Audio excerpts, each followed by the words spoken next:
Good morning, everybody. We're about to get started. Everybody ready? My name is Tony Castrilli. I'm the Director of Communications and Public Information for the City of Alexandria. I just wanted to give you a quick game plan of the logistics this morning. We're going to have two statements. First, from Alexandria City Mayor William D. Ewell, that's spelled E-U-I-L-L-E.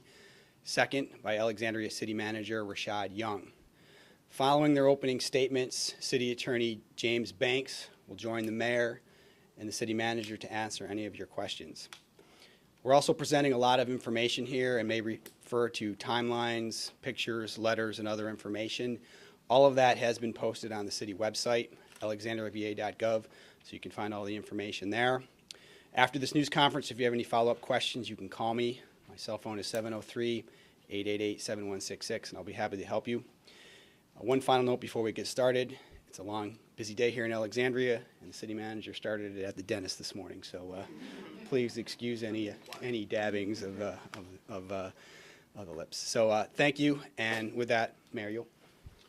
Well, thank you, Tony, and I want to welcome everyone here. And also, I started the morning at my local YMCA exercising, working out, and on my prepared surgical leg, I was doing a stand, and somehow I went backwards, and so it's swelling again. So, but at any rate, that's that's the pain I have to endure, but I'm sure it will go away. But certainly want to welcome each and every one of you here, but the politician in me also says that since I have the media here, that I need to make two important statements. Number one, the President and Congress needs to get the federal government reopened ASAP, and number two, the Congress and the President need to work together to increase the debt limit so that this nation will not continue to face financial collapse and catastrophes that's being anticipated. So with that, we're here today to announce that the Alexandria City Council will hold a special meeting and public hearing on options for implementing the Waterfront Small Area Plan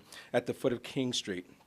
This meeting will be held on Tuesday, November 19th at 6 p.m. in City Hall in the council chambers. This public hearing is necessary for two primary reasons. First, the single most important goal of the plan has been for decades continuous public access to the waterfront from Dangerfield Island to Jones Point Park. The only remaining barrier to realizing this critical goal is the parking lot for the Old Dominion Boat Club. It is the missing link. Secondly, the city's plan for the waterfront provides a great public space at this location where King Street meets the Potomac River. It is the center of our historic waterfront. It is the jewel in the crown of a world-class waterfront gateway for our city. The waterfront plan has been approved by council and the residents of Alexandria. Implementation is underway. Redevelopment is taking place. Park and public space development will start this month, and the Robinson terminals will be redeveloped. Citizens are eager to get this process moving, and if you don't believe me, just ask them. I can't go anywhere throughout the city where folks aren't saying to me and to other members of council, what's taking so long? Why don't we get this moving? Why don't you move on with the boat club and so forth? So patience, impatience has settled in, and people want to see something happen right away. The time to resolve this matter and to move forward is now. For the past 15 years, we have held many, many meetings with the Old Dominion Boat Club, negotiations. Personally, for me, I've been engaged in it since 2003, more than almost 10 years. I'm directly involved in trying to work out a compromise, reach settlement, everything else. But it's gotten to the point where, every time we think we're there, there's two steps backwards, and or there's something else that's placed on the agenda for discussion that causes us not to reach a negotiated settlement. And I just feel and believe that at this time we must move forward, and council has given the city manager and our city attorney the directions in which to proceed, and again that will evolve as a result of having the public hearing on Tuesday, November 19th at 6 p.m. So at this time, I'd like to turn the podium over to City Manager Rashad Young. Thank you, Mr. Mayor, and thank you to all of you for coming to hear our announcements. and reasons for convening the November 19th special council meeting and public hearing. As the mayor indicated, this next step the city is taking regarding the Old Dominion Boat Club's parking lot and adjacent areas is all about implementing the public elements of the city's adopted waterfront plan. Public access to the waterfront has been a long-standing city goal, dating back to at least the 1970s. Alexandria's waterfront used to be an industrial zone, without the public access we enjoy today through our parks, public marina, and bike trails. The city has made progress in making our waterfront more accessible and must continue to do so. However, there is one last barrier providing public waterfront access. For about the last 15 years, the city has held many meetings with the Old Dominion Boat Club negotiators and traded several proposals about the boat club's parking lot. Major efforts were made in 2005, 2009, and 2011, and each time the two parties were close to an agreement, the boat club decided that the terms previously agreed to were unacceptable. The city has offered financial compensation, alternative locations, and as recently as June the 14th, an option that would have allowed the parking lot to remain in a somewhat different configuration. Nearly 4 months later, we still do not have a formal response to that June proposal. To exacerbate matters, the boat club's negotiators have also recently raised an ownership question concerning the King Street Park and have stated the waterfront park might need to be substantially reduced in size. The time has come for a formal public airing of this issue and for City Council to make a decision on how best to achieve public access all along the city's waterfront and address the too frequent flooding in the Lower King Street area. As a result, the Alexandria City Council has decided to hold a special meeting and public hearing on November the 19th at 6 p.m. After that hearing, council will determine which path to take. The options in front of council range from continuing negotiations with the boat club to taking the first steps that could result in eminent domain. Now, let me make one thing very clear. We are not talking about the boat club's building and marina. We view the Old Dominion Boat Club as a positive element of the waterfront, and we want them to stay. The club has done many good things for the community, and its membership has good intentions. The use of eminent domain to obtain waterfront access in relation to the boat club's parking lot was temporarily taken off the table in 2005 by City Council, so discussions with the boat club could occur. It's time to put that option back on the table. Let me emphasize the city's first preference is to reach a negotiated fair outcome with the Old Dominion Boat Club where the public interest is recognized. No one chooses to use eminent domain as a first preference. It's a long-standing tool of local government recognized by the U.S. Constitution. By holding the public hearing on November the 19th, the city will be taking a process and debate that has largely been private between the city and the boat club and creating transparency by educating the community about the issues. And now we'll take your questions. You mentioned options other than eminent domain, continuing negotiations. Is there a third option? The third option would be to drastically alter the components of the waterfront plan and not have the public access that was envisioned when the plan was adopted. Okay. I have a question. I'm sorry. You mentioned also, somebody mentioned that there was a discussion of keeping the parking lot in a different configuration. Yeah. Which would still allow access. Yes. Still on the table? That was our last offer. It has not been formally responded to, and so we move forward on the 19th for council to make a decision about how best it wishes to proceed. When was the last time you communicated, or Raymond City communicated with the Old Dominion Boat Club? I think 3 weeks ago, Mark Jinks, the deputy city manager, and I met with two of the principals from the boat club. I have a question for the mayor. You once said that the city would not move forward with eminent domain as long as you're mayor. Do you stand by those comments?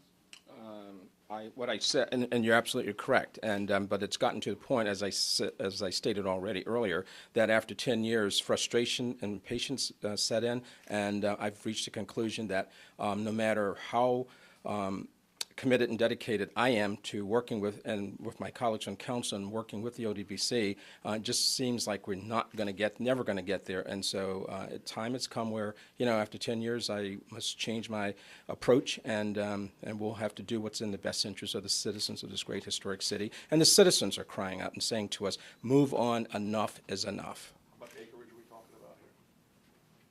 It's the size of the lot offhand. 0.6 acres. 26 acres. 0.6. 0.6. 0.6. 0.6, not 26. And I also want to reiterate what the manager said in terms of the Old Dominion Boat Club. It has historic significance to us in the city of Alexandria. They've been on the waterfront for more than 100 years, and certainly they have outstanding members and representatives of this great city. But and this is not about taking their building. Actually, I had a member call me last night saying that why does the city want our property? And I said, we don't want the property, we want the parking lot. He says, no, I understand you want, no, it's not the building, it's the parking lot. And as the manager has so indicated, we've already offered alternative plans, proposals in terms of how best to work with them to utilize the parking lot to address the flood mitigation and some of the other concerns that we've expressed to them. But again, I'm not a person that believes in litigating. I've been in business for over 40-some years. I've never, ever taken anyone to court. I've never had anybody sue me or anything along those lines. But when it gets to a point of, where common sense prevails, where you've tried to do everything within your power to reach a compromise and work with common sense folks, it gets to the point where you just have to take the next step. And I believe that by the council's desire and wishes to have a public hearing to make this more public in terms of how we're going to deal with the wish to move forward in working with the Old Dominion Boat Club. I think this is the right approach to take, and let the citizens weigh in terms of next steps along with this. I have a question for the city attorney. I'm wondering if the recent constitutional amendment has any influence on potential use of eminent domain. Like, for example, would it make it more expensive or create roadblocks for the city? As you know, the recent constitutional amendment did expand the definition of just compensation. So potentially any use of eminent domain after the passage of that constitutional amendment potentially increases the cost of acquiring property pursuant to eminent domain. Any idea of how much the increase in cost might be?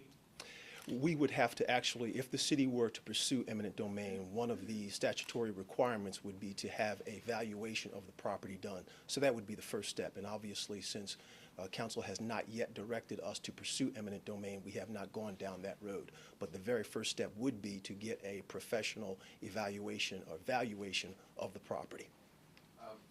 It's probably going to come out at the hearing. How much has the city offered previously for the whole 0.6 acres? Certainly during my tenure, the city has not made a specific monetary offer for the parking lot. There have been lots of negotiations, but it has never come down to a specific dollar amount that I'm aware of. Prior to that, I would have to defer to the mayor as to whether there was any specific offers made. Mayor, it's more than the parking lot, though. It's also the parking spaces along the Strand, correct? And also, you were trying, at least by the last documents we saw, you were trying to negotiate firm access and firm control by the city of the Strand and Wales Valley. All those items are still part of the negotiations. On the issue of a potential offer, you were shaking your head when the city attorney was talking about potential cost or offer that the city might have made for the parking lot. Did the city ever make any kind of monetary offer? Not to my knowledge. In my almost 21 years on the city council, I don't recall any conversation. We've never gotten to that point, that stage where we could reasonably make an offer in terms of value. Well, how much is it worth to you? Come on. I think the valuation process, if we proceed down that path, the valuation process will speak to its appropriate worth, and that'll be the baseline for which we move forward in the event that council moves down the eminent domain path. As I understand it, there's also, it's not just a parking lot, there's also access to the waterfront by the boats. What kind of accommodations is the city willing to make, has the city offered to make so that members of the boat club can get their boats in the water. Yeah, our last offer, which has been posted online, it's the letter that City Council sent back in June, talked about reconfiguring the parking lot and having an alternative location for boat storage. And so we hadn't gotten to the point where that was, in this latest iteration of discussions in June, that was of even material interest to them. But we have offered boat storage, I believe, in the Eisenhower Valley. Prior negotiations had made that offer as an option. Did you have a question? Yeah, I was going to ask, now that the idea of eminent domain is out there, kind of opening the boat club, come back and start talking now, before you guys had to talk here? Well, absolutely. I mean, you know, we're available to meet and talk to the boat club at any point in time, as long as they're serious about reaching some settlement and as part of the negotiation process. But the public hearing will proceed on November 19th as scheduled. But you know, certainly if the boat leadership of the boat club want to meet with me or the city manager, city attorney, or the council, we'll certainly make ourselves available. Have you all made that threat before directly to them, that eminent domain? It's been made available and noticed to them several times in individual meetings, group meetings, and in writing. Mr. Mayor, could you tell us what this waterfront would be like if everything was there except parking lot? I mean, how would that impact the whole concept of the plan? Well, you know, again, it's about opening up the waterfront at King Street in terms of the vista and making it accessible and part of the overall waterfront plan. The plan that's been adopted when council adopted the plan, I made mention several times prior to the vote that we will move forward with the implementation of the waterfront plan with or without the boat club, because we weren't going to let the boat club process deter us from making a very important decision. We've made that decision, and but while at the same time it was always a commitment that we would hopefully be able to continue to negotiate and work with the boat club for settlement for the parking lot, and that's exactly where we are. But the waterfront, in terms of what's in the plan and what's envisioned, certainly provides the community as a whole with an opportunity to have not only accessibility but connectivity, have a mixed-use development. But is it in the concept? Is it you can't get there from here, or you just have to walk around it? You have to walk around it, and that's what we're trying to avoid. The connectivity and accessibility are the key elements here of the whole entire waterfront plan, that you can walk that almost 1 mile length from one end to the other, almost in a straight line fashion. Is the city thinking of putting any housing or retail on that parking lot, or just No. The parking lot, as consistent with the plan, is for public access and public movement throughout the waterfront. So it is going to be a public accessible park. No buildings, no development would occur. It would be park, open space. You mentioned negotiations haven't gotten to the point of making an offer. Where's the holdup? What's the point? Well, that may be a question that's most appropriately asked of the boat club. We have tried to be reasonable and compromising in our positions. I can say that it has been expressed to me that money isn't an issue, that no dollar amount the city could offer is satisfactory to address the parking lot issue. And so why we can't get there and reach a reasonable compromise to create public open space using this parcel, I think is a question best addressed to them. Since in our view, the goalpost has moved and we've been unable to reach anything that looks like, on balance, a compromise position. You've Is that what mentioned happened several times at this November 19th meeting. Is that going to yield an immediate outcome here, or do we expect a decision will be made after that? I would expect that council will hear from the community and the public. They'll hear from staff publicly about, they already know, but here in a public setting, about the process and the many years of negotiations and the stops and the starts, and what options and tools are available to them. And it could be an option at the conclusion of that meeting that they authorize us to move forward with eminent domain to acquire some portion or all of the parking lot and other disputed areas. And so we'll wait until that process unfolds and council hears and goes through its deliberative process to make a decision. What happened 3 weeks ago at the meeting with the boat club to trigger this decision that you in advance? Well, we had sent, as you all know, a letter back in June stating the city's firm position on the negotiating matter, and had met with the boat club twice since that meeting, encouraging and asking them to formally respond to the city council's set of requests and negotiation postures. And that response was not formally given to us, but was shared with us. And it was miles apart, quite frankly, in terms of what was reasonable or doable or anything that looked like a compromise at all. And so we have continued to encourage that to be formally shared with council. We did not want to convey the boat club's position based upon what we heard to the city council without the boat club conveying that position and articulating it themselves. And so we're at a point now where we're some 4 months past that June letter, where we still haven't formally received what their reply would be. And given our understanding of what their reply would be, we understand that to be nowhere near a compromise position that allows us to move forward and implement the waterfront plan. That's what we briefed and discussed with city council, and then that's what triggered us to move forward in this fashion. As I understand it, the boat club is probably, they've probably owned it longer than any of us have been alive, 1923, I'm hearing. Longer than I've been alive, for sure. Yeah. Longer than any of us in this room. So it is historic, right? What is so important about the city of Alexandria having that property and seizing this property? And if you could describe a little bit of that Yeah. vision. Sure. Let's just again, just for all clarity's sake, we're not talking about the boat club's building. We're talking about the parking lot of the boat club, and what we're talking about is trying to create a sense of place in Alexandria's probably arguably the most important place that represents the identity, character, and personality of this community, and that's the waterfront. And so as you traverse down King Street, what we want is an adequate, appropriate, and beautiful front door to the millions of dollars of investment that will be occurring in the waterfront. And we want people to have a sense of place and be able to have access all throughout this jewel and gem that is in Alexandria that makes us in part distinctive. And so as we looked at in the planning process, what does that? A continuous, free movement, a pedestrian, inviting, accessible waterfront does that, and having this front door of the city not consistent with, not planned with, and sort of sticking out of what will be millions of dollars of investment is not in the best interest of the city over the long term, and not in the best interest of delivering and leveraging what the waterfront can be for this community. You mentioned front door, that front door step is often underwater.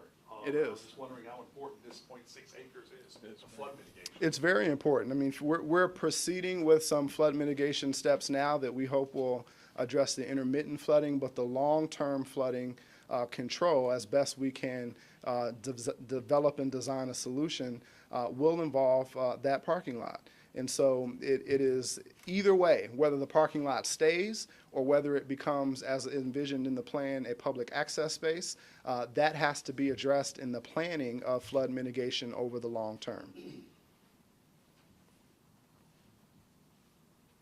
All right. Questions? Yeah, can I ask another question? The process of eminent domain, obviously this would be economic, sometimes it's transportation. What are the reasons, what allows you to use that? I'll let the city attorney answer more precisely, but to be sure, public space, public accessibility are one of the things that eminent domain is a tool that one can use eminent domain for. So if it is public access, parking, we typically do it for transportation. You can do it for park or public space, and this would be that test. The city manager really just addressed it. I mean, the public purpose for this action, if the council authorizes eminent domain, would be to acquire the property for access to the public, a public park, but more importantly, a public park that specifically incorporates within its design features flood mitigation elements. So it is specifically a public park that, as an integral design of that park, has embedded within it flood mitigation. That would be the public purpose. I'd have to turn to one of the engineers to specifically answer that question, but it is my understanding that there are a number of design reduce that features. occurrence. Is if I- occurred yesterday. Which occurred yesterday. Is it not also true that if you take this property by eminent domain, it can't be sold to a developer later under the recent Supreme Court ruling? That's correct. That is correct, And yeah. that's for This is economic not, this is not for economic development. It is specifically for a public purpose involving public access and flood mitigation. No economic development aspect to this at all, Ever, ever. right? We have one last question. What's the city's process of initiating eminent domain? Is there some sort of legal, Yes. how do you proceed? Yes, the city charter specifically has a provision that allows the city to move and use eminent domain, and the formal process would require an authorizing resolution that would be passed by council by a simple majority vote. Could that take place on November 19th?